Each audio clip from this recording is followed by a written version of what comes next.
अगर तुम अपने सपनों को पूरा करना चाहते हो तो तैयार रहो अकेले चलने के लिए। दुनिया तुम्हें रोकेगी, टोकेगी, हंसेगी, लेकिन याद रखना, इतिहास बनाने वाले कभी भी भीड़ का हिस्सा नहीं होते। क्या तुमने कभी सोचा है कि क्यों कुछ लोग बहुत सफल होते हैं जबकि बाकी की जिंदगी संघर्ष में बीत जाती है? क्या तुमने महसूस किया है कि जब भी तुम कुछ बड़ा करने की सोचते हो तो लोग तुम्हें रोकने की कोशिश करते हैं?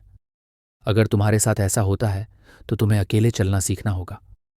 आज इस वीडियो में तुम जानोगे अकेले चलने का असली मतलब क्या है, दुनिया के वो लोग जिन्होंने अकेले चलकर इतिहास रचा, अकेले चलने से तुम्हारी जिंदगी में क्या बदलाव आएंगे, 3 पावरफुल टेक्निक्स जो तुम्हें मानसिक रूप से मजबूत बनाएंगी। तो वीडियो को आखिर तक देखो, क्योंकि यह तुम्हारी सोच बदल सकता है। अकेले चलने का असली मतलब क्या है? अकेले चलने का मतलब सिर्फ फिजिकली अकेले रहना नहीं है।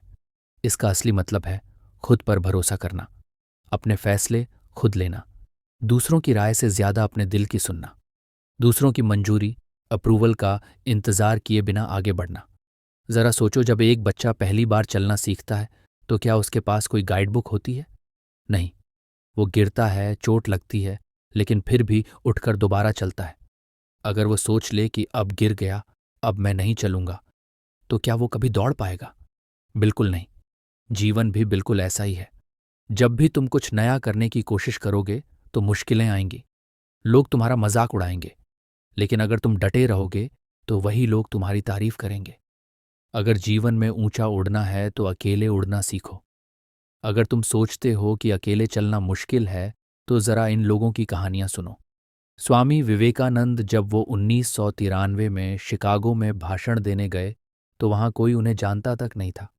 उनके पास पैसे नहीं थे, रहने के लिए जगह नहीं थी, लेकिन उन्होंने अपनी आत्मशक्ति और अकेले चलने की हिम्मत से दुनिया को भारतीय संस्कृति से परिचित कराया। आज उनका वो भाषण इतिहास में अमर हो चुका है। एलोन मस्क जब उन्होंने स्पेस एक्स और टेस्ला शुरू किया तो लोग उन्हें पागल कहते थे। उनकी कंपनी लगभग 3 बार दिवालिया होने वाली थी, लेकिन उन्होंने हार नहीं मानी और अकेले अपने सपने को पूरा करने में लगे रहे। आज वही लोग उनकी तारीफ करते नहीं थकते। डॉ एपीजे अब्दुल कलाम, एक गरीब परिवार में जन्मे कलाम साहब ने अकेले मेहनत करके भारत को मिसाइल मैन बना दिया। अगर वो भी दूसरों की बातों में आकर सोचते कि मैं गरीब हूं, मैं कुछ नहीं कर सकता, तो क्या वो भारत के राष्ट्रपति बन पाते? सीख, दुनिया तुम्हें तभी स्वीकारेगी जब तुम खुद को साबित करोगे।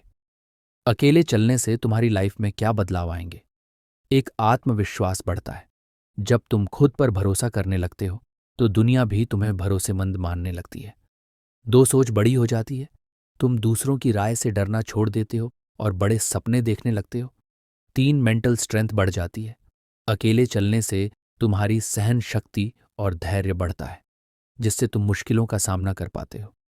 अगर तुम खुद पर विश्वास कर सकते हो तो पूरी दुनिया भी तुम पर विश्वास करेगी। अगर तुम अकेले चलना सीखना चाहते हो तो इन 3 पावरफुल टेक्निक्स को अपनाओ। 1, खुद को समय दो। हर दिन अपने साथ 30 मिनट बिताओ। अपनी सोच को समझो। 2, लोगों की नेगेटिव बातें इग्नोर करो। जो लोग तुम्हें नीचे गिराने की कोशिश करते हैं उन पर ध्यान मत दो। 3, एक्शन लो, सिर्फ सोचो मत। अकेले चलने का असली मतलब सिर्फ सोचना नहीं, बल्कि उस पर एक्शन लेना है। तुम जितना ज्यादा अपने ऊपर काम करोगे उतना ज्यादा मजबूत बनोगे। अगर तुम अपने सपनों को पूरा करना चाहते हो तो तैयार रहो अकेले चलने के लिए। दुनिया तुम्हें रोकेगी, टोकेगी, हंसेगी, लेकिन याद रखना, इतिहास बनाने वाले कभी भी भीड़ का हिस्सा नहीं होते। अगर तुम अकेले चल सकते हो तो कोई तुम्हें रोक नहीं सकता। अगर यह वीडियो तुम्हें पसंद आया और तुम अपने अंदर बदलाव लाना चाहते हो तो कमेंट में बताओ, मैं अकेले चलने के लिए तैयार हूं।